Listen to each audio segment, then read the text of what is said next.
Salutations, people! Welcome to Page 3 Killers, Murders That Went Unnoticed, a podcast where we dive into the murder cases that went unnoticed by our nation's newspapers. Hi, Shay. Hi, John. Hi, people. Hi, guys. Welcome back. And welcome to episode 17 of Page 3 Killers, Murders That Went Unnoticed. Ooh, episode 17. That's my favorite number, 17. It's a strange number to have as your favorite. It's a good number. I guess so. 7 is lucky, and so is 1 in Chinese. That doesn't make 17 lucky. It makes it lucky for me. So this week, we're talking about Sharon Elizabeth Kinne. And I have dubbed her the Murderous Lady Luck. You've dubbed her that? Yes. That is what I'm calling her. So nobody else has ever called her that? No. But you'll understand why I'm calling her that once we get into everything.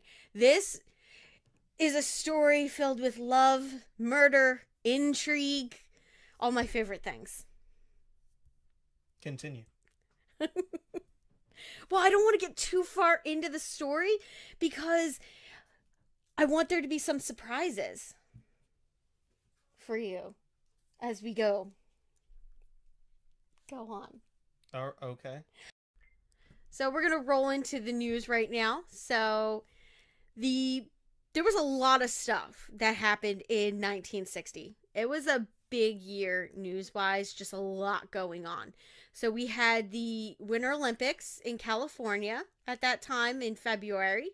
We also had a New York flight that crashed into a cemetery in Shannon, Ireland, shortly after takeoff. And that killed 34 people out of the 52 people that were on board. So kind of foreboding. A little bit. Yeah. There'd be a lot of Americans on that flight, too, if it was to New York. Yes. Then we had actress-comedian Lucy Ball files for divorce from her husband of 19 years. You mean Ricky? That was her husband on the show. Not her husband on this show. Her husband in real life. And I believe Weren't they the same person? No. They weren't? I thought they were married. I don't think so.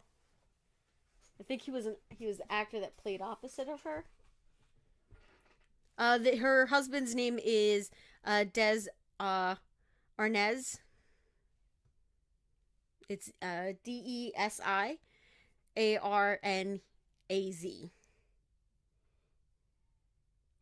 Don't know. So, according to Wikipedia, let me look this up real quick. Well, yeah, he played Ricky Ricardo on the sitcom I Love Lucy. They were married in real life. Oh my gosh. Yeah, so they filed for divorce. I guess, life after the show wasn't that good. Could have been too long after the show. I didn't realize they were married that long. Yeah, 19 years. That was surprising. It means they would have been married at 41. When did I Love Lucy start? What, 40s? No, 51. So they were married 51? For 10 years before I Love Lucy was on. Yeah, wow. I didn't realize that. I didn't realize that that she was married to the guy that played opposite her. I didn't realize that they were actually a married couple. Yeah, that's what made the show so great. They they played it was like real reactions. Huh. Awesome. We also had that year was we first put troops into Vietnam, and the Vietnam War had been running for what, I think 1955. Well, yeah, then? I guess the French. So at least 5 years. And what have you. Yeah, so it was running at least 5 years prior to that, and then you had we got involved. And we put 3,500 troops, American troops in at that time on May 1st. America always getting involved. Yeah. Apparently it's our job to, police the world. Police everybody. I guess if nobody else wants to do it, though. We were also, I believe, in the middle of the Cold War at this time. Yeah. Yes. That's why we're in Vietnam, because of the Cold War. So we have some Russian things going down too. Several Soviet surface-to-air missiles shoot down an American Lockheed U-2 spy plane. The pilot is Francis Gray Powers of the Central Intelligence Agency, and he is captured by Soviet troops. We don't spy on people. That was our... It was like, no, it wasn't us. Oh, yeah. We said it wasn't us. Well, no, the big deal with the U-2s was they hadn't been able to find them previously. Yeah. And with this, they were able to find them. And I believe... And they shot him down. He was flying too low or something like that. Yeah, because I believe those the U-2 plane and is supposed to have a radar visibility of this, like, the size of a bumblebee. It's like 1 millimeter by like 1 millimeter or what, like whatever that measurement is. It's like the size of a bumblebee is how much it registers on sonar and whatever radar. Right? Radar? Sonar's water, radar is air. Yes. Yeah. So radar. So neat little fact there for you. Now, we also had on May 6th, the United States President Dwight D. Eisenhower signs the Civil Rights Act of 1960 into law. So we had a lot of civil rights stuff going on at that time. Then we had the U.S. nuclear-powered submarine, the USS Triton, under the command of Captain Edward L. Birch Jr., completes the first underwater circumvention of the Earth, codenamed Operation Sandblast. For someone who's worked on nuclear submarines, I didn't work on a nuclear submarine. I studied nuclear power for the United States Navy. I did not know this. Yeah. It was really interesting. And they like to teach us a lot about their history. I'm sure I did learn it. I just forget it. Now, we also have the Soviets. They launched the Sputnik satellite that year. Sputnik 4 is launched into orbit around Earth. Then we had Senator John F. Kennedy wins the California Democratic primary and is later that year elected President of the United States. Then we had Harper Lee published her novel To Kill a Mockingbird, which later wins a Pulitzer Prize for Best American Novel of 1960. And then doesn't write another novel for 50 some odd years. Yes. Now, the next one we have is Robert F. Kennedy telephones Claretta Scott King, the wife of Dr. Martin Luther King Jr., and secures King's release from a jail for a traffic violation in Atlanta. Yeah, you should read letters from... Oh, no, that's letters from Birmingham jail. Yeah. Man, he was arrested a lot. Yeah, well, obviously it was... He was a rule breaker. Well, when those rules needed to be breaking, when rules need breaking, what are you going to do? Then we have... I'm going to break them. Now, this one here is a really big deal in the medical sciences area of everything. So we have Dr. Michael Woodruff carries out the first successful kidney transplant in the United Kingdom at the Edinburgh Royal Infirmary. This was a big leap, in transplants. Especially once they realized that you only need one kidney. Exactly. So this was super important. This was like a really big thing. Now, the next one I found super interesting because I read up on this. The Polaris missile testing in Cape Canaveral, Florida. So we begin that year launching and testing our Polaris missiles, which would later become our nuclear deterrent missiles. So they basically put nuclear armaments on those, and those were I believe they're the ones that they had. Those are the ICBMs. Yeah. And they have those, like, in the Midwest. And, They got them all over the place. yeah. I'm sure they don't tell everywhere where they all are. I'm sure they're in places that nobody knows. Start walking around with the Geiger Mueller counter. Start finding them. Yeah. And then the next one I have, which is our last for our good news stories. Well, our interesting, normal news. Well, as normal as it can be. We have the New York mid-air collision where a United Airlines DC-8 collides in midair with a TWA Lockheed Constellation over Staten Island in New York City. All 128 passengers and crew members on the two airliners are killed. And 6 people on the ground were also killed when the planes crashed. Yeah, it's gotta be a crappy day. Yeah, that's gotta be a real shitty day for everyone. Just literally hit by a plane falling. Yeah. Well, I believe they just said China just launched a shuttle into space, and somehow the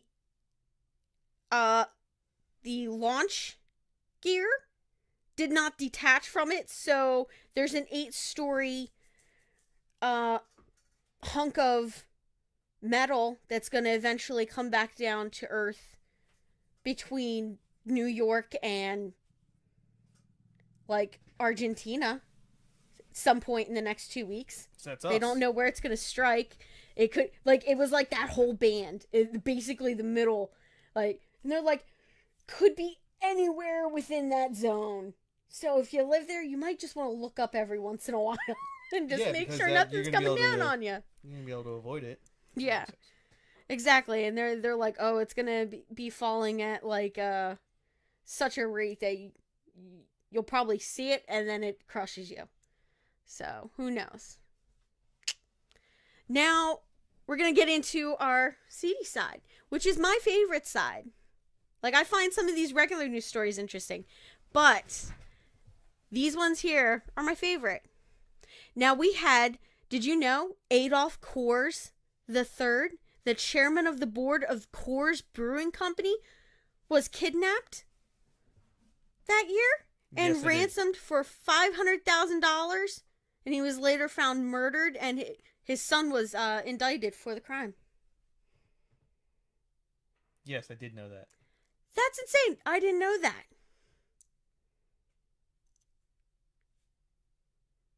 Also, holding it down for the name Adolf.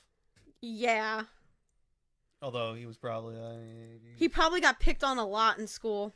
But I mean, he was probably at that... It's 1960. It was only, what, 25 years after Hitler took over Weimar Germany. Mm-hmm. So he probably wasn't in school. Yeah. So, well, that's good. Now, on April 8th, we had gunman David Pratt shoots a South African prime minister. Oh my gosh. Henrik van Wouter in Johannesburg, wounding him seriously. Someone's going to get mad at you for that one. I know. I am so sorry for my pronunciation on that. I apologize. I'm not good with names. I'm better with faces.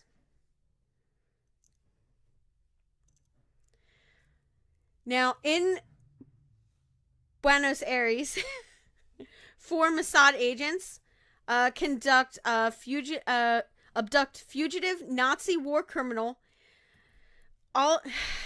Adolf Eichmann in order that he can be taken to Israel and put on trial. Eichmann is later convicted and executed that year, or within that year.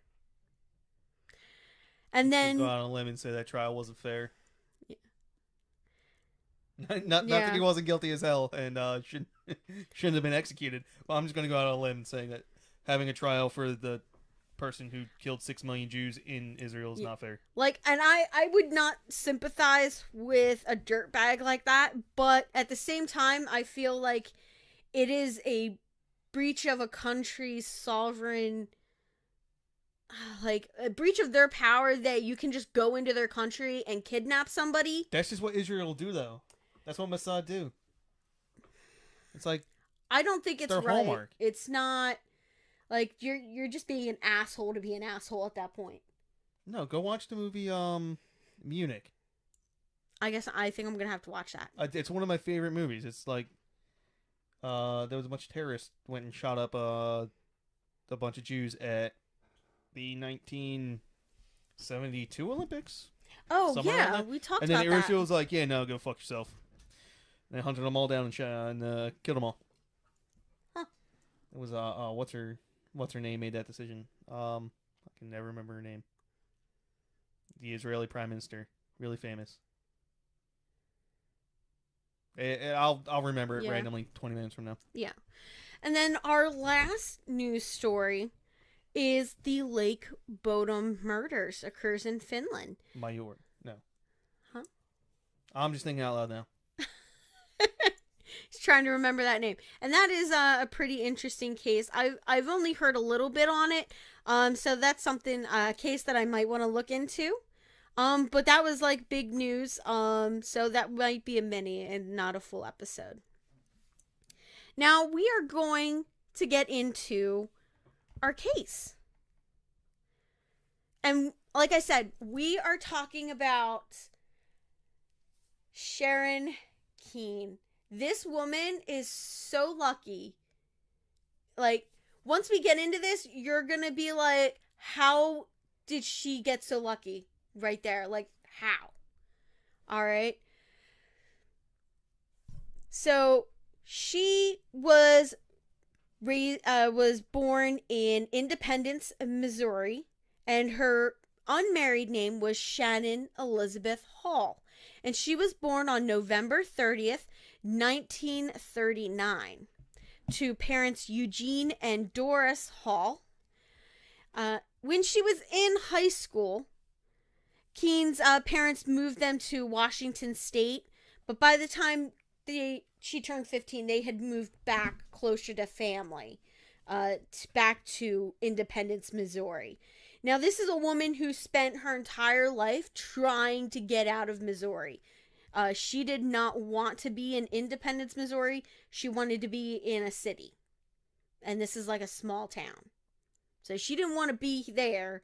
She wanted to be in a big city, California, something like that. So she was looking for a man that could do that for her. You know, just like women be doing. The only reason in the 60s that a lot of women went to college, if they weren't, you know, going specifically for like a degree of some type, they went for their MRS. What's an MRS? An MRS is Mrs. Oh. They went to go find husbands in college. That's what they did.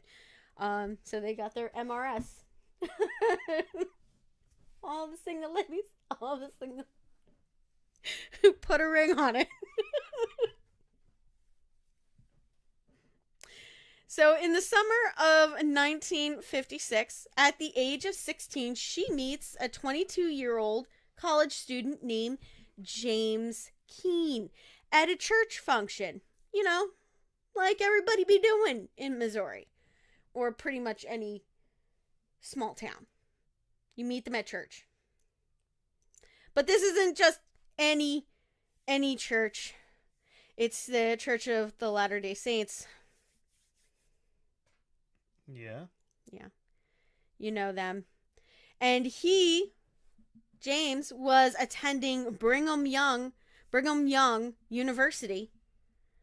And he was scheduled to return back there in the fall. Okay, so there's a really corny joke about this that I have to tell. Mormons. So what does every woman in Utah say? What? More men, more men. And then what do all the men in Utah say? Brigham Young? Brigham Young. Brigham Young. Yeah, so he was a Mormon, and his all of his family was Mormons. She was not a Mormon, okay? She, I believe, was a Probably Baptist. Yeah, probably Baptist or Presbyterian. She was not Mormon, but she did convert for him. So he was scheduled to go back in the fall, and Keane was really looking for, somebody who could take her away from independence. And she sees him and decides to snap him up. So she writes him a letter and tells him that she's pregnant by him. So she's having his baby. Now, James took an early leave from Brigham Young and returned to Independence, where he married Keane on October 18th, 1956. The couple's marriage license falsely identifies Keane as being 18 and a widow. Keane told people that at the time she had been married when she lived in Washington to a man who later died in a car accident. I did not find any records that indicated that that was true. The couple had held a second, more formal wedding the next year in Salt Lake City, in Salt Lake, near the temple of the Church of Jesus Christ of Latter-day Saints. And then the company, they returned to Provo, Utah. Provo, Utah, I guess. Also, I'm pretty sure you're pronouncing that last name wrong. What? Kinney? Oops.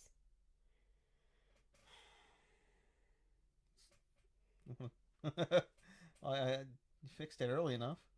Okay.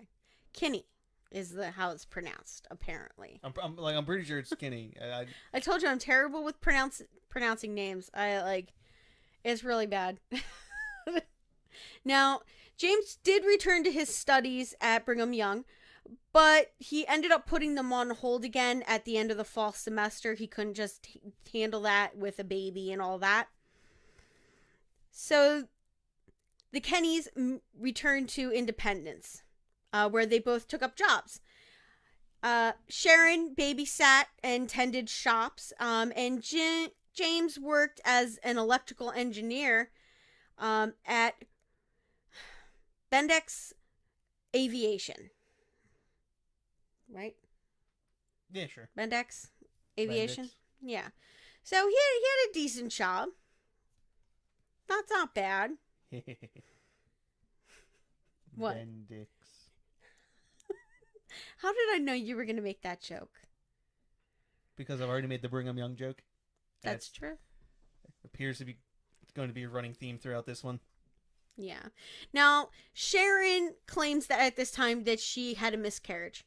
And she lost the baby that she was pregnant with to get him to marry her. So, air quotes, there may or may not have been a baby. We will never know, though. Well, I imagine that's bad juju in the Mormon community. That probably is. Although I guess she probably was right. It would definitely get her to marry her. Stick around, yeah. Yeah. So that year, she does, like, in that following year, she does get pregnant again in 1957, and she gives birth to a little girl, and they name her Dana. Now, Sharon was reportedly a very lavish spender, and she expected very, very fine things in her life, okay? Expensive cars, like fur coats, jewelry, like a lot, like... So all I'm hearing is she was gold digger. Yes. She wanted, she wanted to spend money all day, every day, and just... That's what she wanted to do. That's all I want to do, too. But on James's salary, they lived first in a home that they rented near his parents' residence, and then he eventually did get enough money together, and they built their own ranch-style house at 17009 East 26th Terrace in Independence. And they had a nice little house there. It's strangely specific. You gave the exact address. Yeah, they had it. What's the zip code? I was able to find it. I didn't look up the zip code. I'm sorry. I'm sure anybody can look up that. Whatever. Now, James worked on the night shift, and his wife liked to fill her days with shopping, her daughter, and maybe a little side piece, you know? So she had a boyfriend. A couple of boyfriends that she kept on the side that took care of her when her husband wasn't home. So she went through all that trouble making sure she had a husband and then wasn't cheated on. Yep. Typical woman. Like sluts do. Listen, I'm not going to slut shame yet. Because this story's just getting started. Now, by the time the couple had their second child, Troy, Sharon was carrying on a regular extramarital affair with a friend from high school, John Boldies. John Boldies. And in early 1960, James was contemplating divorce, particularly because he strongly suspected her infidelity. The second that I did read was her spending habits were driving him crazy. And he spoke to his parents about the possibility of getting a divorce on March 18th, 1960, telling them that Keane had arranged to give him one if he allowed her to keep the house, the couple's daughter, and he paid her $1,000. Now, James's parents, being devout Mormons, they said, hey, listen, no, it goes against our religion for you to divorce. Stay in your marriage. But Sharon, at the same time, was thinking about her own ways out of her marriage. And did she kill him? Don't jump ahead. Now, according to podcast is called Page 3 Killers. What do you mean? But jump ahead. I'm jumping to the first words. You're jumping. You're jumping off the cliff before you even know if there's water down there. We're already swimming in the pool.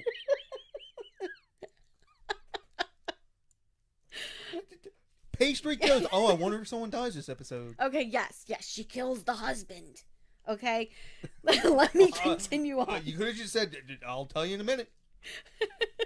Now, according to her lover, Boldies, she once offered him $1,000 to kill her husband, although he later claimed that it may have been a joke. May have been a joke.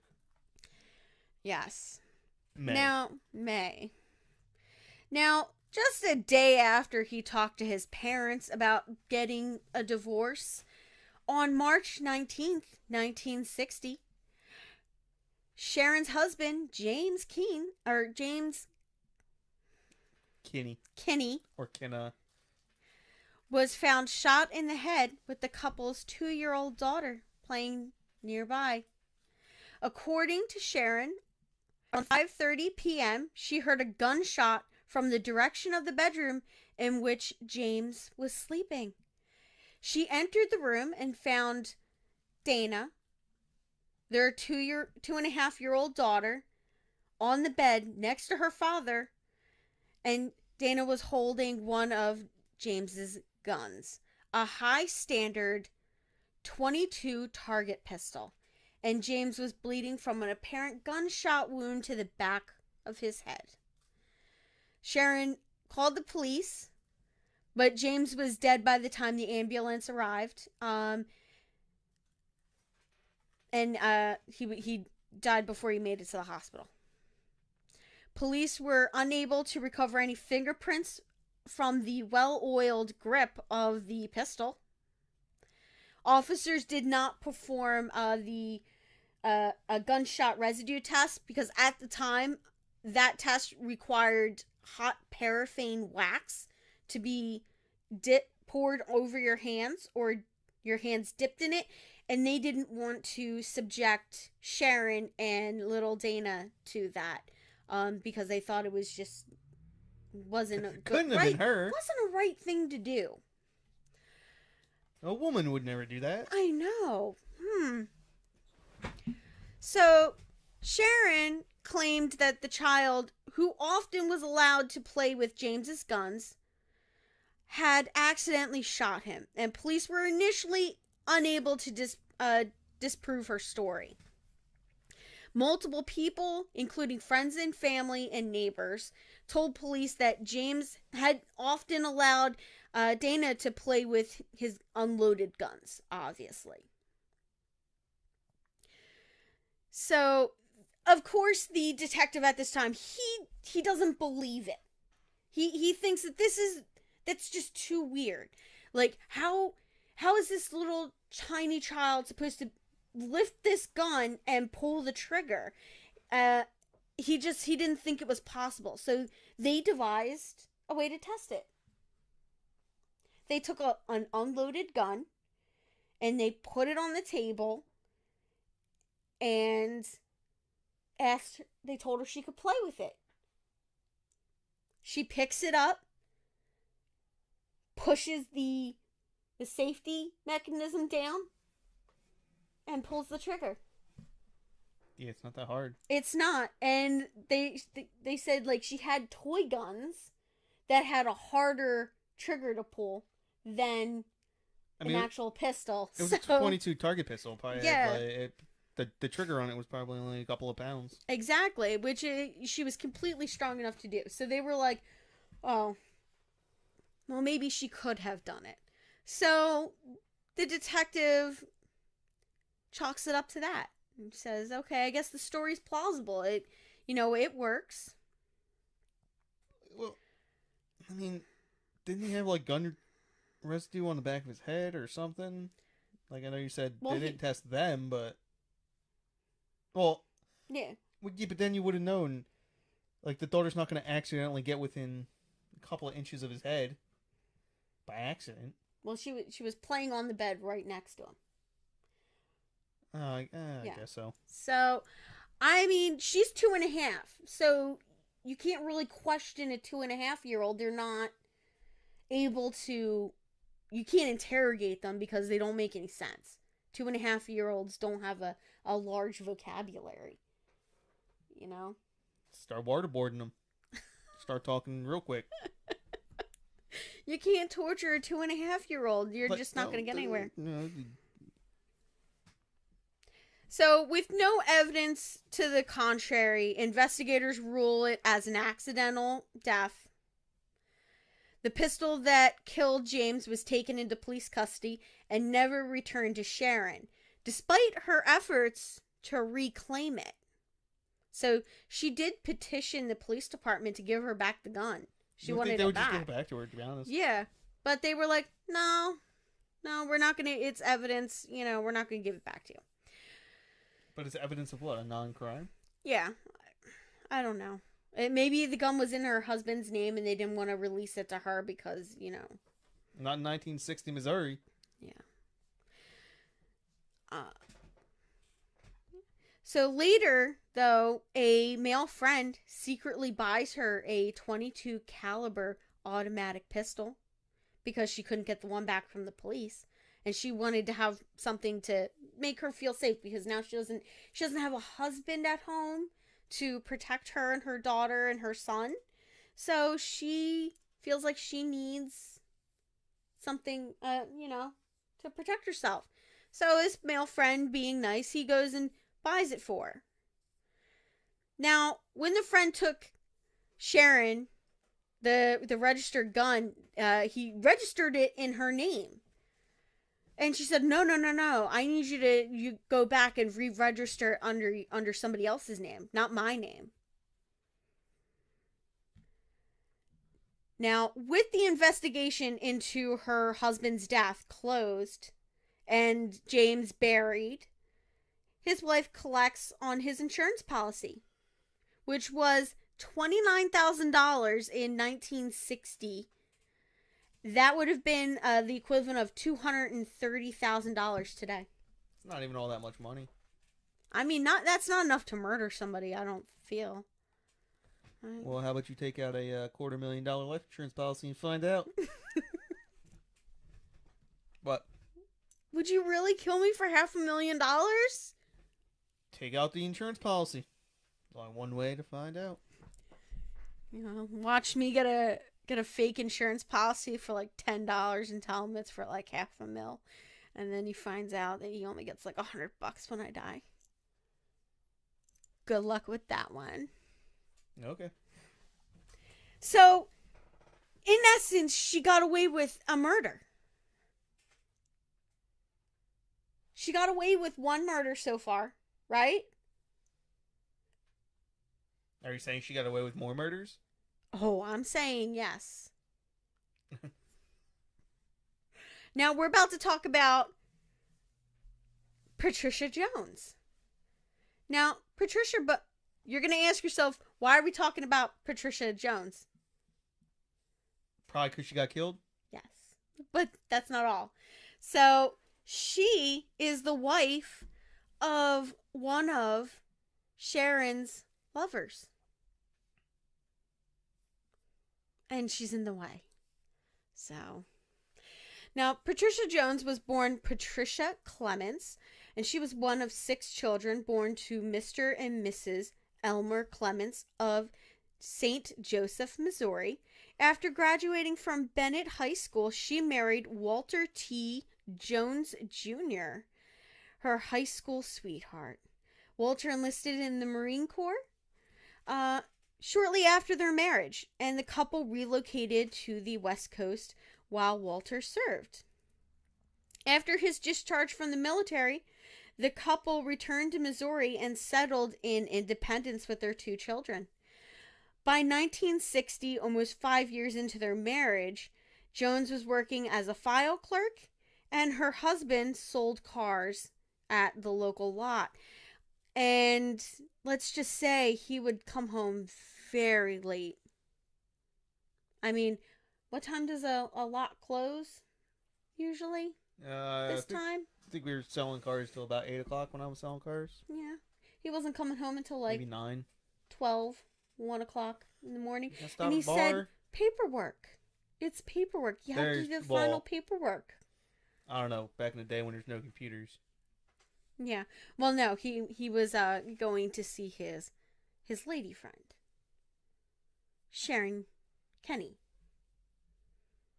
Well, what do you think I'm doing when I say I got all my paperwork to do? Listen, I know exactly where you are. You were either on this computer playing Magic the Gathering, or on your phone working on paperwork, bitching about your coworkers. I hope none of my coworkers listen to this.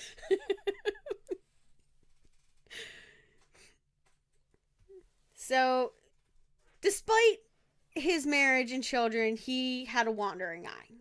So, he just had an affair with Sharon.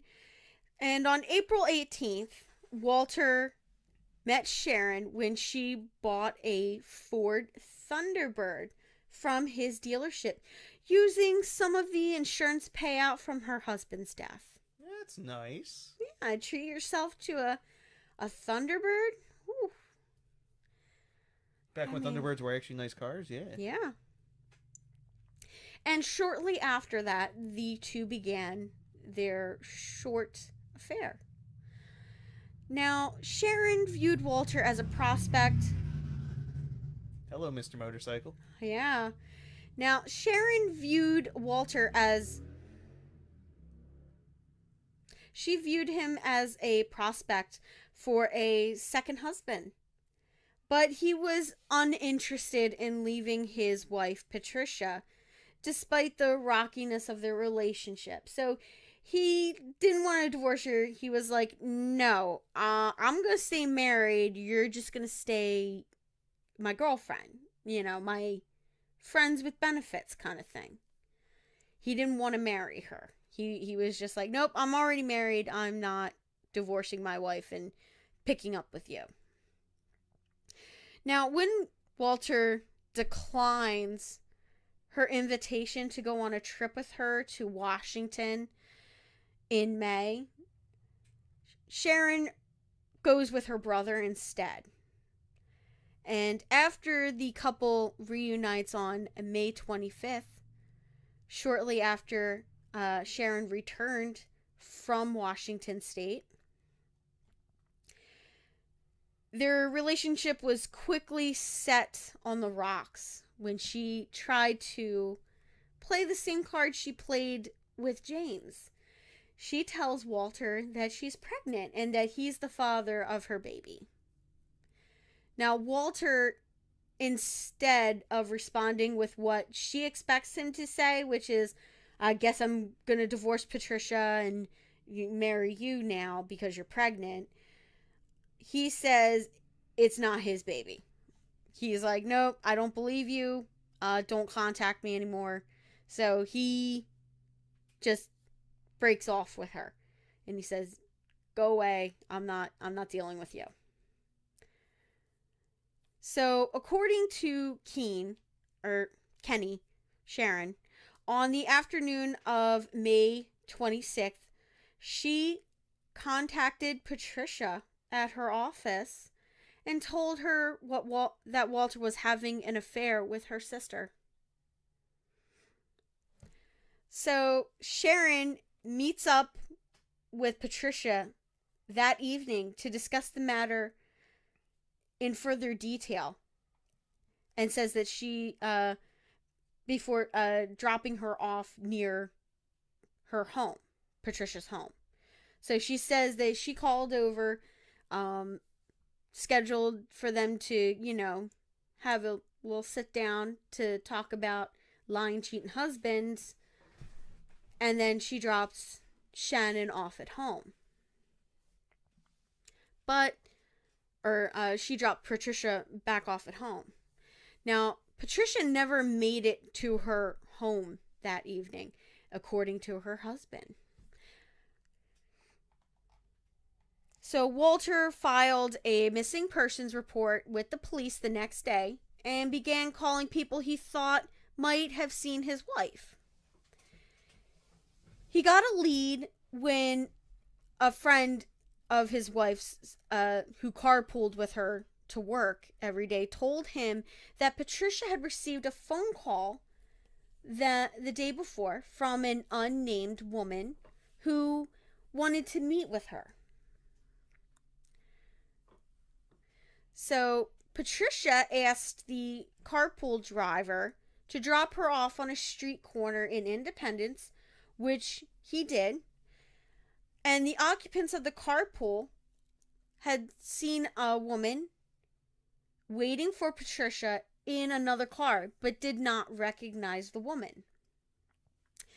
They provided him with a description of the unknown woman, and suspicious of the identity of this unknown woman, based on their general descriptions, Walter called Sharon and asked her if she had seen or spoken to his wife.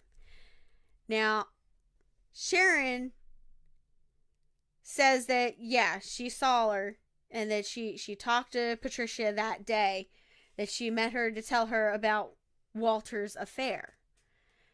And according to Sharon, she last saw Patricia where she dropped her off near the Jones home, and saw her speaking with an unknown man in a green 1957 Ford. Now, based on Sharon's admission over the phone, Walter met with her late Friday evening and insisted that she give him more details about where his wife was. He later admitted to going so far as to hold a key to her throat and threatening her to, cut her throat with it. Now, on May 27th, the body of 23-year-old Patricia Jones, local filing clerk, was found by Sharon and only her 23. boyfriend in a secluded area, which was a lover's lane. But guess who? Did you catch who I just told you killed or found the body? Sharon. Yeah. And her boyfriend found the body.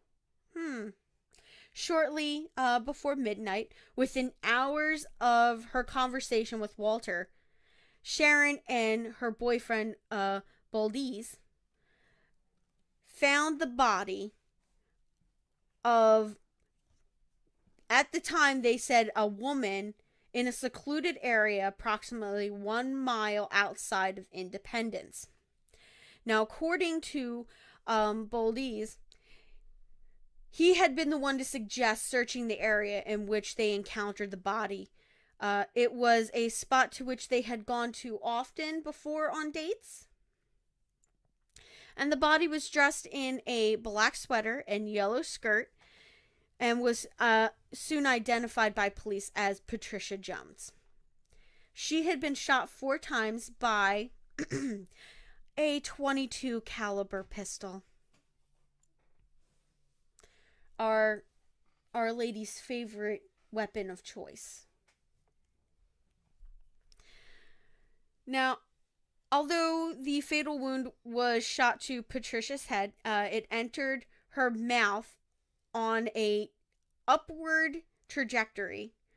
She also had one through and through bullet wound to her abdomen and 2 penetrating gunshot wounds to her shoulders on a downward trajectory through her body.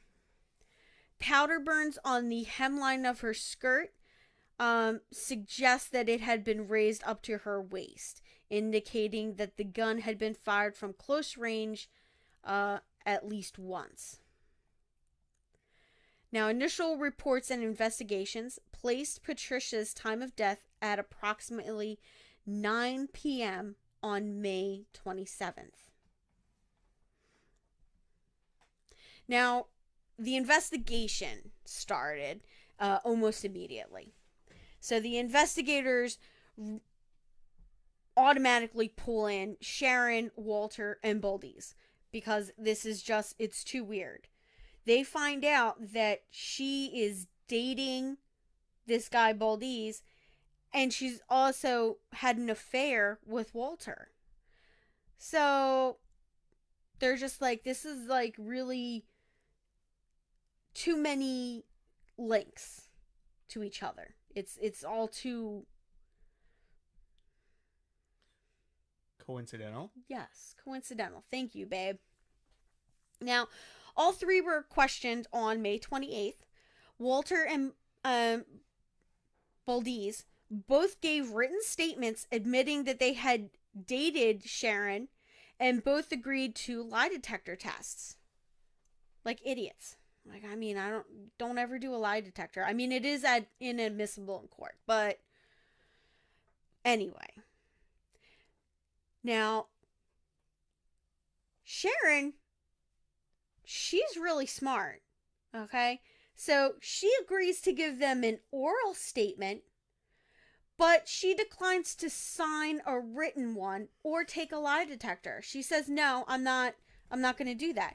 She's also very haughty when she goes in. So she has this attitude of, like, they're playing a game and she's winning. So she was driving around that pimp new Thunderbird. Yes, true. So they questioned her again the morning of May 30th. And they question her boyfriend, Baldiz, again on May 31st. The scheduled polygraphs for the 2 men are performed on June 1st. Both men were deemed to have been truthful in their statements.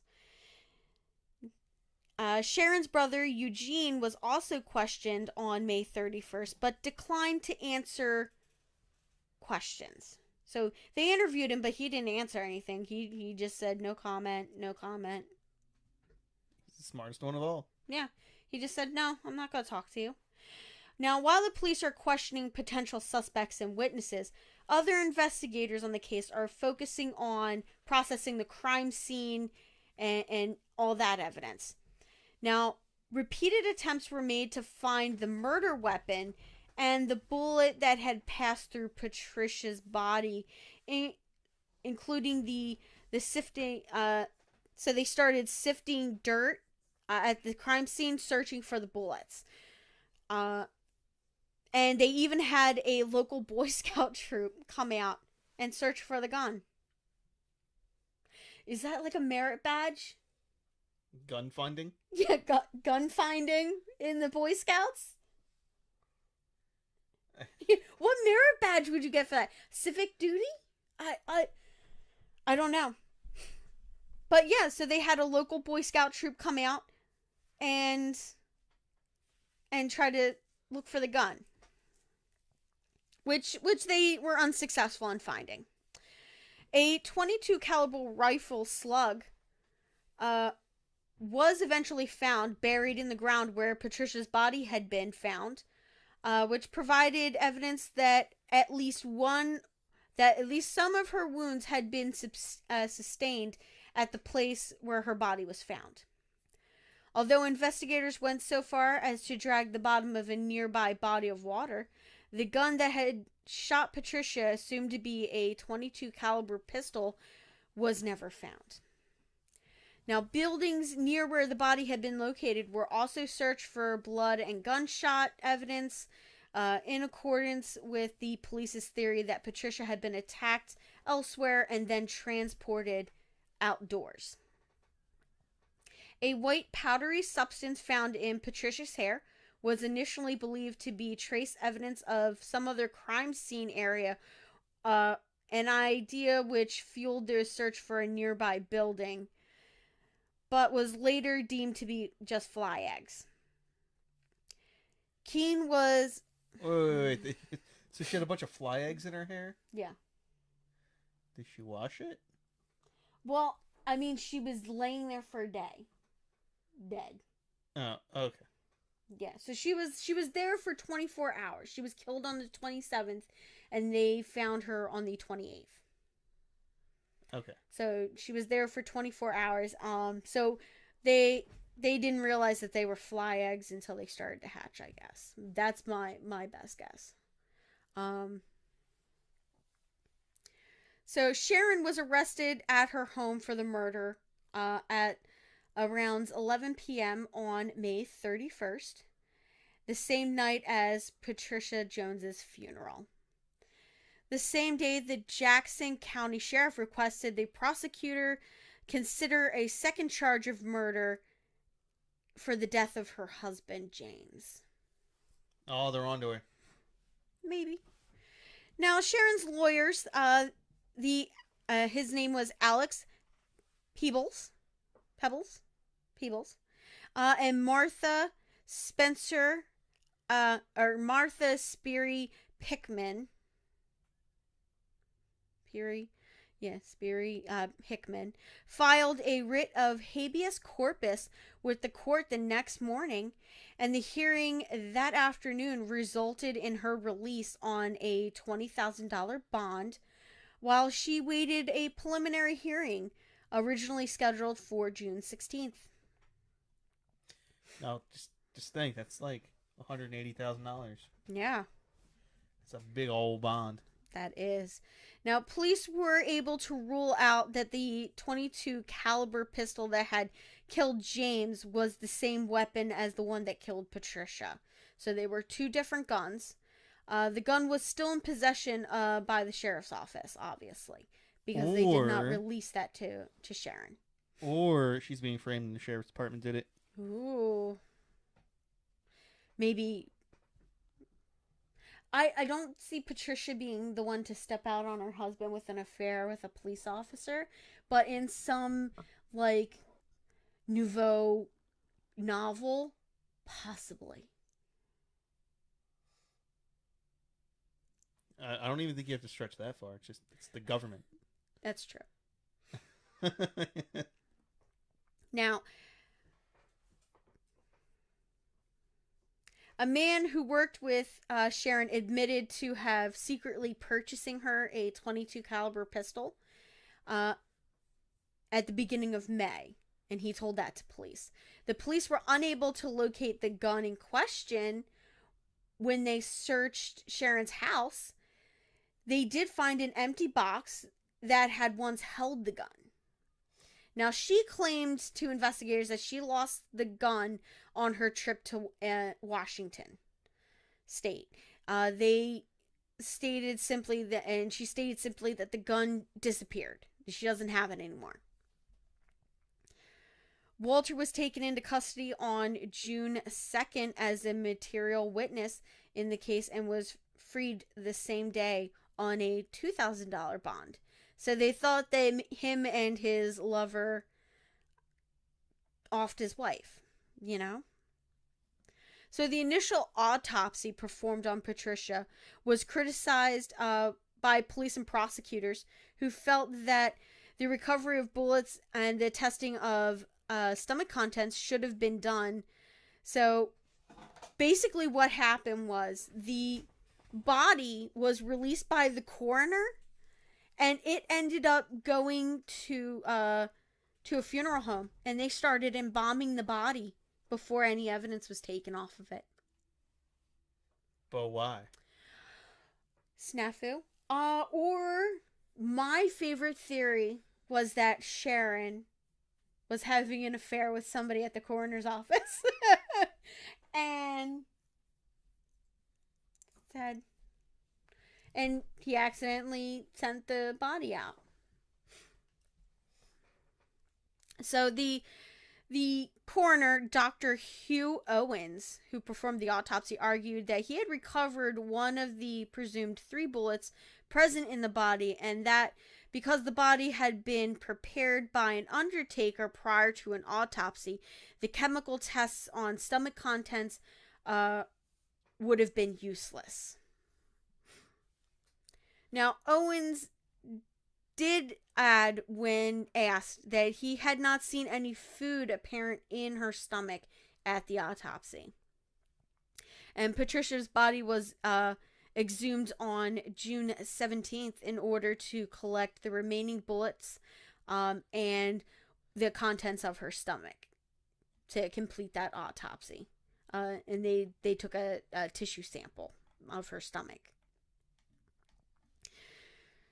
Now, Sharon was arraigned on July 11th, resulting in the denial of bail, but the Kansas City Court of Appeals struck down the ruling days later based on the prosecution's reliance on circumstantial evidence. She was freed they upped her bond to $24,000, which was, in 2013, was worth about $188,976, roughly. Yeah, not like an exact amount. Yeah, that's roughly what it was worth. So that bond was started on July 18th. Sorry.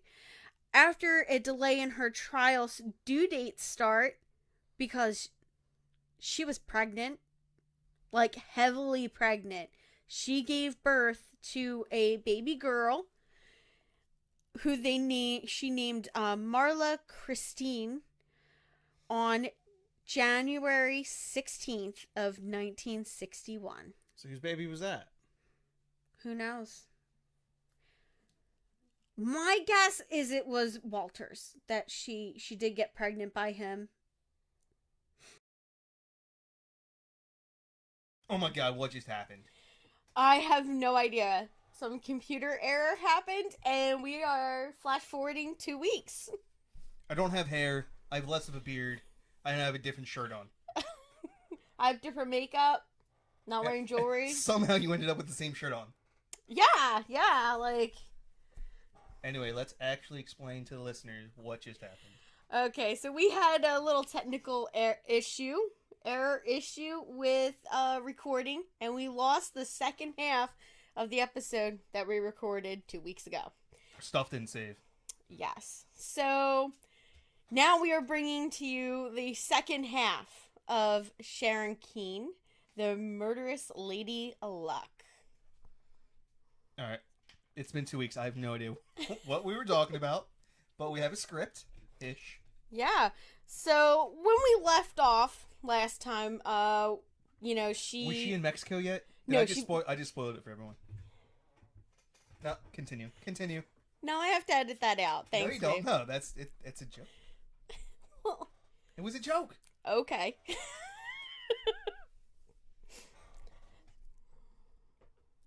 So when we left off last time, Sharon Keane had committed 2 murders, possibly committed 2 murders, was set to go on trial, posted bond, and gave birth to a beautiful baby girl. Now we're going to get into the trial. Or trials. Now we're going to talk about the trial of Sharon Keane when she goes on trial for the murder of Patricia Jones, who is the wife of her lover, Walter. Yeah. Yeah. A little saucy, a little, risque. I mean, especially for 1961, I would think. Why, you don't think there were lovers back then? Oh, no, I think there were lovers. I just don't think there was, like, a serial adulterer like this woman. You had Marilyn Monroe. Literally in the White House. And is that on really baseball true? diamonds. Absolutely. Like, it is confirmed, documented, there's evidence, yeah. Okay. She was all up in that Jack Kennedy. So it's real. The CIA Jack really Kennedy did kill her for the president? No, probably not. She was super depressed. She probably just overdosed on drugs, like a lot of famous people do. Okay. All right. I'll believe that. But I'm just going to bring up MK Ultra. I'm pretty sure the CIA wasn't particularly happy about it. Oh, I'm sure.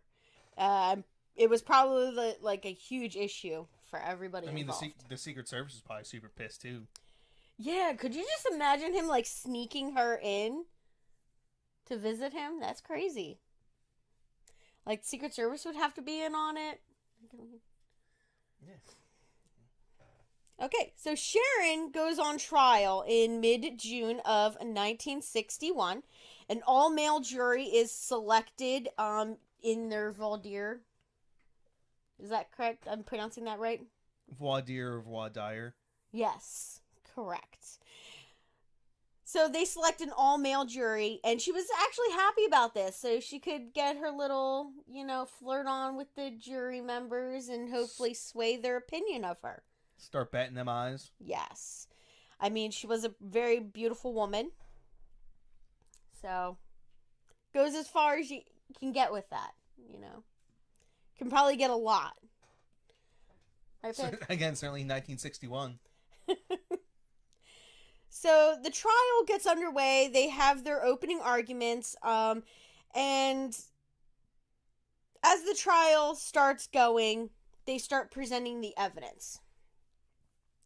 Now, they had testimony from one of the detectives, Detective Lieutenant Harry Nesbitt, and he gave evidence of Keane's motive for the crime. The detective recalled statements by Kenny.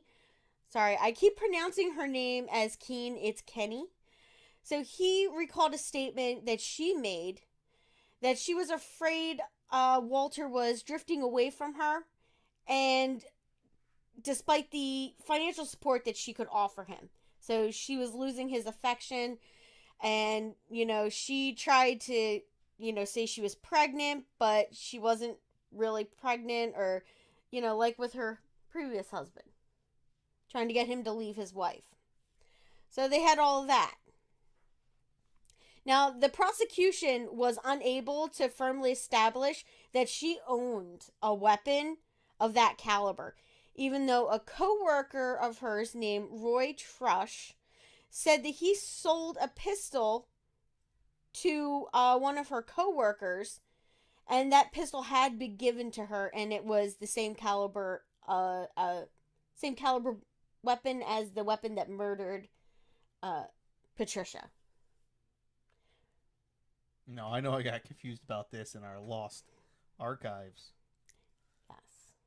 Now, but okay, so the police have the original weapon. Yes, they have the original weapon. She went and got another weapon of the same caliber. Correct. And they cannot find that. Yes. She says that she lost that weapon when she was in Washington State, when she went on that trip earlier in the month. She said she lost that gun there. So she didn't have it to turn over to the police. So I'm sure they searched her home. They searched, her job. The local creek. Yeah, maybe. And they couldn't locate it.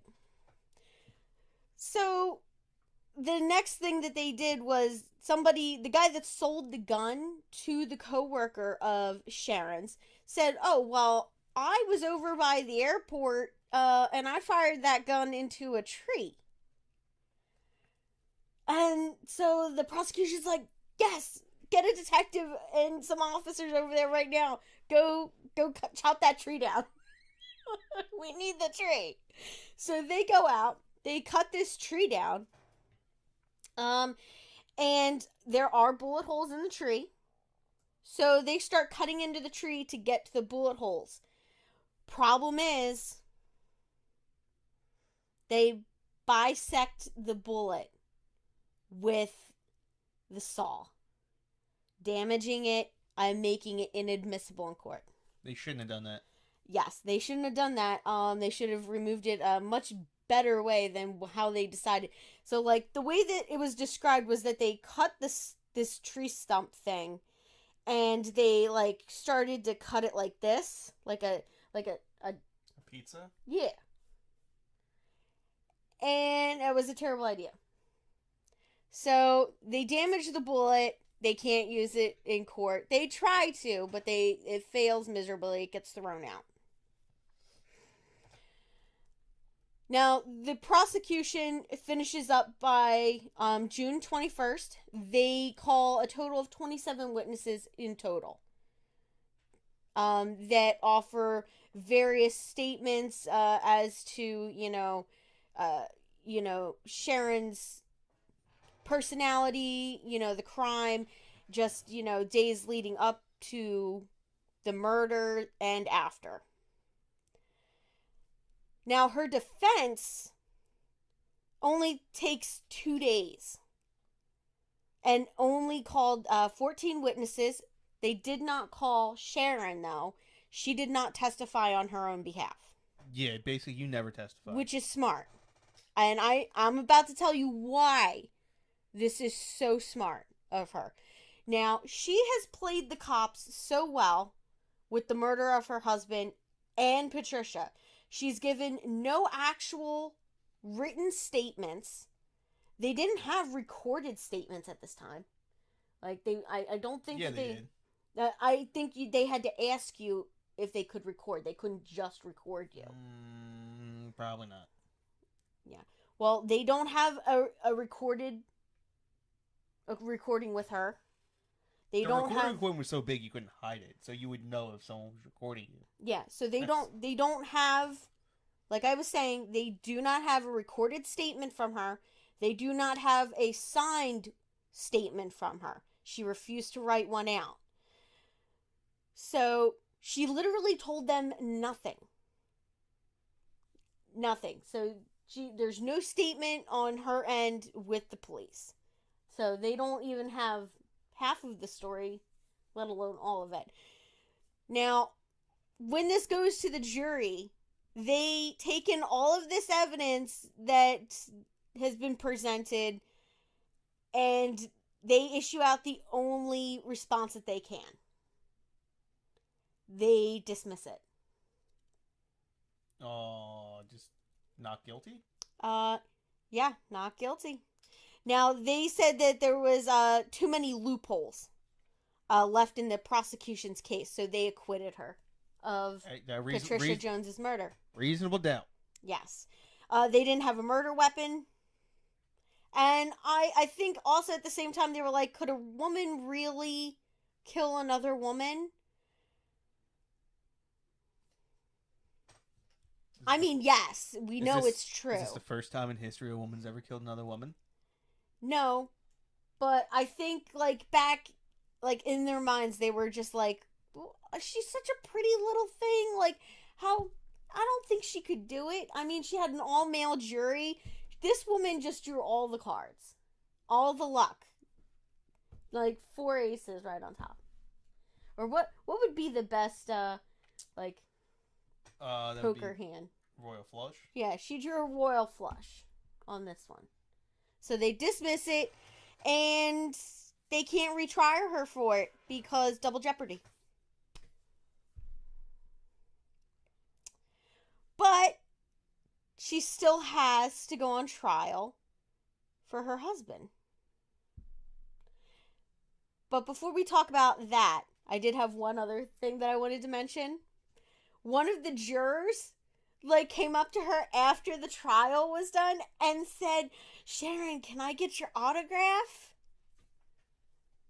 And she signed it. She did. And they have a picture of it. It was in the newspaper. How small town do you have to be?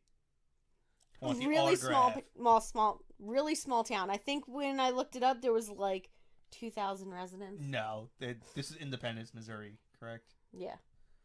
I believe when we looked it up, they were about the same size as Levittown right now. Yeah. Maybe a little bit bigger. 60,000, 70,000 at the time. Yeah, small town. It's like $250,000 now. It's big city. It was 70s. Exploded in the 70s.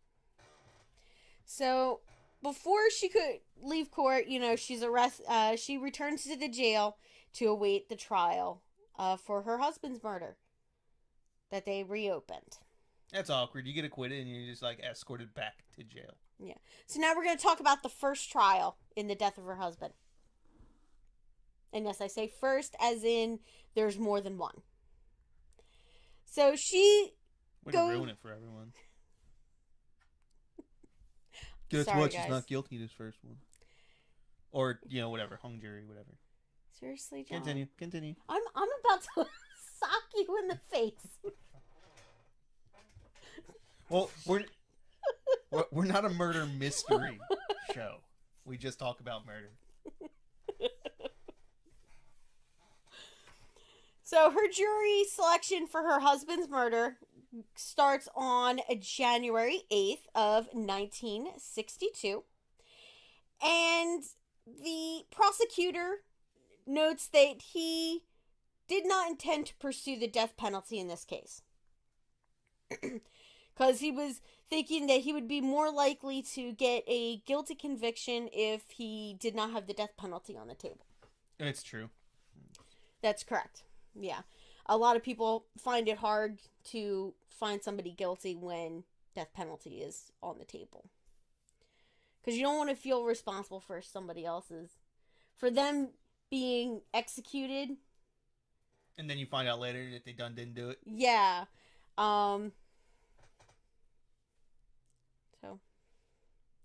Now, this case here rested largely on their contention that that Sharon had been so interested in seeing her husband removed that she was willing to pay somebody to murder him. So it reasonably stands that if she was willing to pay somebody to murder him, that she is capable of going that extra step and actually pulling the trigger and killing him herself. It's a big jump. It is. It's a huge jump, but they kind of made it.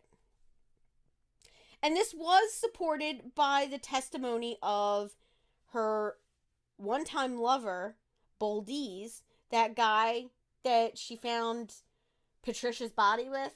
Yeah. That guy, who also testified at the last trial. And he says that, oh yeah, one time Sharon told me that she'd give me $1,000 if I killed her husband, James. But it could have been a joke. And he adds that last part. It could have been a joke, which just blows up the prosecution's case. And the prosecutor now has to, like, be rough with his own witness. He has to treat his own witness as hostile. Yes. So, it really diminishes his credibility on the stand. Now, Keene's adultery had been the cause of this, like, whole thing. And they knew that she was going to be receiving her husband's $29,000 life insurance policy. Which is a lot of money back then. That's a lot of money. Yeah. So those were so they believed that, okay, she killed him or had him killed so that she could collect that life insurance money. We knew she was a big spender and all that jazz. So the defense attorney focused on the circumstantial quality of the prosecution's case. What you looking at, hon? I'm seeing how much $29,000 is. Oh, goodness. He's looking that up for you guys. It's a lot. Yeah? Well, $250,000. And the biggest piece of evidence that the defense team put forth was the fact that James's murder was originally taken down as an obvious accident. So they originally said that he wasn't murdered, it was an accident because he got shot by his daughter. And they did prove that it was possible for his daughter to have pulled the trigger of a gun. So they were just like, listen, how can she be guilty of a crime that wasn't a crime until they couldn't get her for the murder of Patricia Jones? It was an accident. What do you think her daughter thought? I mean, not at the time, but like years later. I don't know. Did I do it? Yeah, I could not understand how a mother could do that to her child, make her think that, you know, she might have like killed her own father. I mean, her daughter was 2 years old at the time that it happened, so I'm pretty sure like she wouldn't even been able to comprehend it until probably what 8, 9, like reasonably, and like understand like the ramifications of the whole situation. But like, you just don't have that heart to heart with your daughter. You're like, yeah, listen, I know I said you killed him, but you know, maybe not. Yeah, I mean, once you're found not guilty, yeah, it's a lot easier. then it's a lot easier because there's double jeopardy. You could be like, listen, sweetheart, I done did it. No, because still can't do that. It's like, listen, honey, you didn't kill your father. It's okay. You gotta write the book if I did it. Yeah. Like OJ. So, the defense attorney attacks the prosecution's witness and says that, you know, Boldy's, he is a terribly mixed up kid who would do and sign anything to just not be involved in this. Then Keene's attorney also I keep saying the wrong name, babe. I don't know why. Kinney. We are the knights that say Kinney. I just love your Monty Python reference. Just throwing that in there. So they go through this entire trial, and they get down to the verdict. So the jury deliberated. They came back with a guilty verdict. And she is sentenced on January 11th to a life in prison. And I might just want to mention, they only deliberated for 5.5 hours.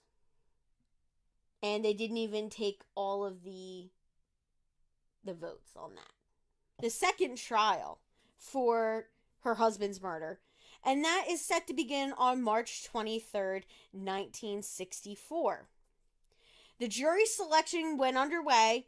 The public was initially barred from the proceedings, but the restrictions were soon loosened, and they allowed journalists into the courtroom for jury selection. And this jury selection was insanely long. It lasted, on record, 14 hours. They started at 9 o'clock a.m. and went until nearly midnight just to do jury selection, babe. Wonder what they were asking. I have no idea. I would have just loved to see the transcripts of that. Because you're allowed to make, again, 1961, I don't know 100% what the rules were. I'm pretty sure at the time in Independence, Missouri, you could probably just be like, I don't like black people, so, like, no black people on the jury. But other than that, you only have so many voir dire challenges, I think they're called. Yeah, so you, like, if somebody said, like, they would go through and they would ask questions, and then you could say, you could challenge one of the prosecution, the one that they're okay with. So I did just learn something recently, and I'm not sure 100% if it was in place in 1961. But you're allowed to make like a categorical challenge. You basically just get to ask like a question and go, anyone who answers yes to this question, just leave now, and it doesn't count. But that takes like 5 minutes. Yeah. That's insane. Yeah. Like, for drug trials, it's like, hey, anyone who's ever been convicted of a drug offense, just leave now. I mean, if I ever got picked up for a jury and that doesn't count as your challenges. I would just be like, I would find it hard to find anybody guilty of anything because I believe the government shouldn't exist. Yeah, they'll ask you. Yeah, like, I'm an anarchist. Okay, have a nice day. So, like, just play that card and you'll just get out of jury duty. Hopefully. Now, the presiding judge, Paul Carver, noted that due to the notoriety of the case, he had been forced to choose between, between sequestering the entire jury pool for jury selection or just continuing and making it a very, very long day. So he decided between the lesser of the two. He didn't feel like it necessary to sequester every, like, I guess it was like, what, 61 to 66 people have to be brought in for you to choose from or something like that. They may have had a problem because the first trial was so popular. Yes. They probably should have just did a change of venue. Yeah, true. But I'm not sure if that's what they did back then. Oh yeah, no, you could. Yeah. You can call for a change of venue. That's like super old school. That's like in the original Constitution in understanding. Yeah, that's a whole jury your peers, fair and impartial. Yeah. So he decided just to carry over and make it a... Stop it. Continue. So he was forced to make that decision. So he just decided, okay, we're just going to go into a long day and force the court to stay longer. So the eventual jury is selected, and then they were immediately sequestered. So our 12 jury members, they were all men, once again. They were all sequestered, and days later, a mistrial was declared after it emerged that a law partner of the prosecutor had once been retained by one of the jurors. You'd think in the 14-hour day he'd have brought that up. Yeah, you'd think he would have noticed that. Although he was only on retainer. It only says retained. It's not like he served as his counsel. Well, I think what they meant when they said retained was that he was attorney counsel. Oh, okay. For the guy, yeah. So, like, that's what you kind of do. It's like you put them on retainer. They counsel you for, all of your needs. Your criminal needs. So, a third trial is scheduled to start on June 29th of 1964. I think after 2, if I was the prosecutor, I would just give up. But she's been in jail this whole time. It's yeah, not like she's free. Exactly. She's still in jail. They have not released her on bail. So she is still stuck in jail, awaiting a trial. They keep dismissing them, having issues with the trial. So they have the third trial. And the prosecutor, a new prosecutor, decides that at jury selection, he intends for it to be a death qualifying case. So he's like, I'm tired of playing this game. I want death penalty on. Because this is, I guess he was just really angry. 2 of his predecessors, or his one predecessor, wasn't able to get the job done, so he had to come in for a Hail Mary. Hey, babe, you want to know where I learned about that thing about the challenges? Like that whole... What? The next line.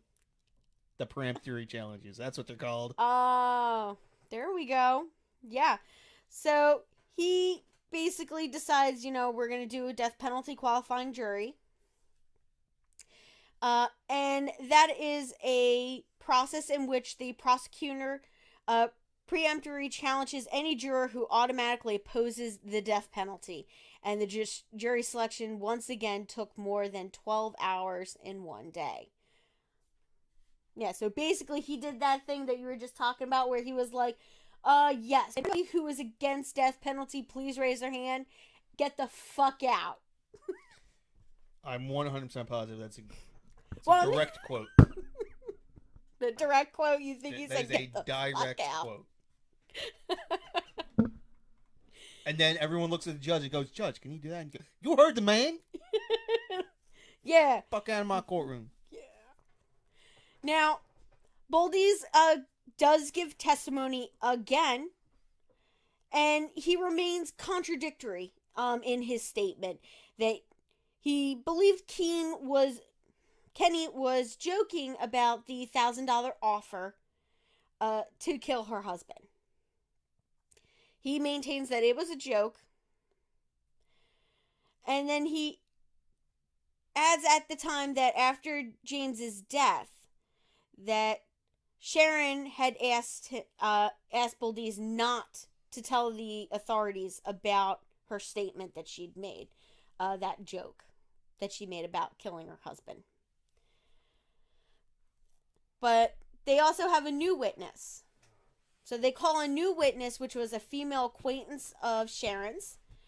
And she came up and she testified that she had once joked that the woman should get rid of her husband the same way that she got rid of hers.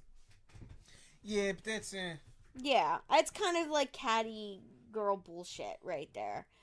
I don't feel like that was a really trusting... Like, it's a really callous remark, but it's not indicative of anything. Yeah, it could have just been a terrible joke. I mean, she done did it. To me. She done did it. I mean, right now, she's not guilty of anything at this point in this case. Because she hasn't been found guilty of anything. But we all know in our hearts she did it. She done did it. Now, the defense cross-examines the witnesses and highlighted inconsistencies between the testimony and similar quotes that this woman had offered in her previous deposition. So, they were probably so different. There was just enough difference for them to have that wiggle room. And for the first time at any of her trials, Sharon takes the stand to issue a categorical denial of all of the charges. Yeah, you knew she was getting off with if the first time she takes a stand is in the fourth trial, you're like, we got this in the bag. Yeah. Because you do not let your client take the stand unless they absolutely have to. Yeah. And guess what happens? She batted them eyes. And the all-male jury deadlocked 7-5 in favor of acquittal. I'm not sure if it was like 7-4 or 5-4 or 7 against. I'm not sure. But this results in the second mistrial in the murder of her husband. So this is trial number 3. Now, she is scheduled to go on to another trial number 4. But this time, they give her bail. Because they're like, we can't just keep her in jail. If she collects that $29,000. Yeah. She gives $25,000 to the bondsman. Yes. So she gets out on bond for 25 G's, hands that over, and goes about her life while waiting for her 4th trial in October of 1964. Although I'm fairly confident she did something she's not allowed to do. Yes. She decides that she's going to go on a vacation in September, right before her trial. She goes to Mexico. And Mexico. Yes, you're not allowed to do that. You're not allowed to leave the United States when you are on bond, right? Yeah, usually you're not allowed to leave the state. Yeah. So at this time, you could receive permission from your bondsman to leave the state or country on a vacation. You could. Which she did get. That seems like a terrible decision from the bondsman. And I just want to say, do you think she's going alone to Mexico? No. She is traveling with another lover of hers. She has a lot of them. A Mr. Purgis. His name was Francis Samuel Purgis. And when she traveled to Mexico, she didn't use her real name. She used his wife's name, Jeanette. So she went as Jeanette. And so they went to Mexico together, where they said that they were going to go get married. We all know how Mexican marriages work out. Yeah. Transmitted sexual diseases and a divorce. Is that how that works? It's a personal reference to a friend. John, that's not nice. They don't listen. Okay, alright. So, her and her lover go to Mexico, and they are just living it up. They're staying at this local hotel there called the Hotel Gin. And they're saying that they're husband and wife. And one night, Kenny goes out. Sharon Keane. Sharon Kinney. Sharon Kinney goes out one night with her gun. Another gun? Yeah, maybe. Maybe it's another gun. But she goes out one night, and they're not sure if it was to go and buy, medicine that she needed, or if it was to take money out, or what it was. But she met up with a local guy named Francisco. I'm terrible with names. Francisco Paredes Ordonez. And he was a Mexican-born American citizen who was visiting that area.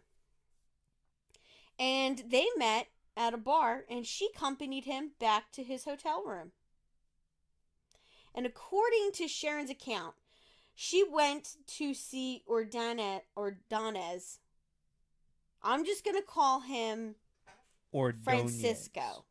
She went back to Francisco's room to look at photographs that he offered to show her. But then he started to make sexual advances towards her, and she wasn't all about that. So she pulled out her gun and was forced to shoot him to protect herself. Now, somebody working at the hotel named Enrique Martinez Reyuda heard the gunfire, ran to the room, opened the door, and she shot at him too. Rueda. Mr. Martinez, he's been shot at. He gets hit with one bullet, and he nopes the fuck out of there. So he nopes out. He goes and calls the cops. Cops show up, and they arrest her. She says that she shot at them in self-defense. She thought that the other guy coming into the room was going to harm her. So she shot at him too. The police reject her story, and they theorize that she had gone out that night intending to rob somebody, and she just chose the wrong, this poor guy as her victim. And just shot him for his money. And he's in the Mexican police. Yeah, and they give zero fucks. So they arrest her, and they arrest her boyfriend, slash husband, whatever he is right now. I don't know if they were actually even legally married. But, so, they arrest both of them. They hold her lover in custody for transporting an illegal firearm into the country. So, basically, it was unlicensed. Mexico, you're not allowed, no civilians are allowed to own firearms pretty much ever. Yeah. So, they confiscate their weapons. They have them both sitting in jail. And they put them on trial. Now, Purgis Samuel, he ends up just being basically kicked out of the country. Deported? They deport him back to the United States, and they tell him he's not allowed back in Mexico. They're like, get out. Because he didn't actually do anything.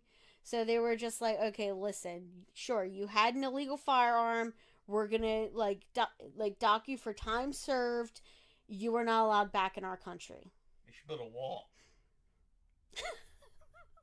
Keep out those Americans. Pesky Americans. Dirty, dirty Americans. Come out of our country. But babe, if they put up that wall, how are we gonna get our drugs here?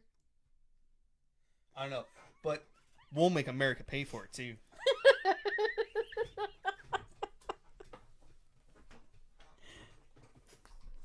Yeah, so they put her on trial. They run the gun through their, they test it and all. And guess what? The bullet done matches the bullet from Patricia that killed Patricia. Called. Yep. So the American government, of course, they're all like, oh, this is great. We have a fourth trial coming up. That she is now not in the country, in the United States, because she is now in prison in Mexico, that she is not able to show up for her trial in Missouri. So they basically place a warrant for her arrest, which is, I believe, the United States' longest standing warrant. It is still active to this day. And they are arguing over her bail money. Who gets it? Who gets it? The state's saying they get it. The bail bondsman's like, nah. She was in Mexico. She was in prison in Mexico. We had no responsibility then. Like, so yeah, they argued over that. Now they go through the entire trial for, this death of Mr. Francisco Ordonez. There you go. I finally got it, babe. So they go through this entire trial and they find her guilty. And she is sentenced to, I believe it is 10 years that she must serve. It's a light sentence. Yeah, it was not very steep at all, this sentence that she received. And in fact, she tries to have the charges dismissed. Her attorney goes in and basically presents a case, and the 3-judge panel takes a look at it and they say, you know what, this is too lenient. Yeah, we're going to take off the robbery charge off of here, but we think it was too lenient. So we're going to add a couple years on there. So they make it like 13 years. So this is like the exact opposite of our experience up here. Yeah, exactly. It's the exact opposite. But, so right now you're thinking, has Our Lady Luck's luck ran out? Yes. Maybe. So she goes back to the women's prison where she continues to serve her sentence.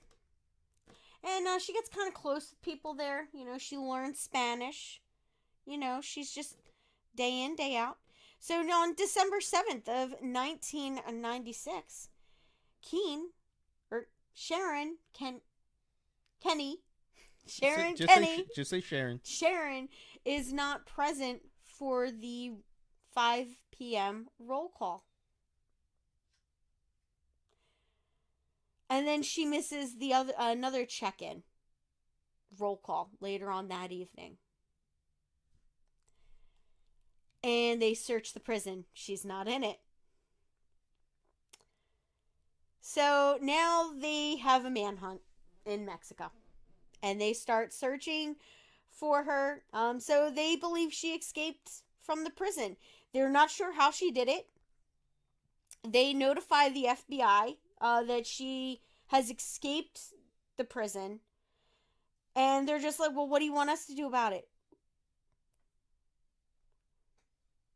And I think they just had this like little moment where they were just like, oh yeah, why are we even bothering telling the FBI this is Mexico? They're not going to be able to do anything unless she crosses back into the border of the United States, which I highly doubt she's going to do since they now have evidence that she murdered Patricia. But I still believe that she has double jeopardy on that, So they do a manhunt. There was an issue as to who was responsible for maintaining this manhunt in the Mexican government. So the Mexico City District Attorney's Office reported that they were no longer involved in the search. And they said that the hunt would be responsible. The hunt was the district attorney's office's responsibility. So just no one cared. Yeah. So there has been numerous theories as to how she escaped, including one theory was that she bribed prison guards to let her out, which, I mean, is not unreasonable, not unheard of. I mean, it's Mexico, I guess. I've heard things. They're very bribable. Yeah, that's what I've heard.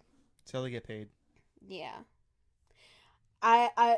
One of the second theory is that she may have enlisted help from a supposed boyfriend who was a Mexico City police officer.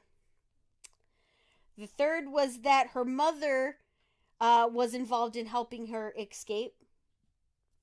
The next one was that a former Mexican Secret Service agent had helped her escape, had assisted her in an escape.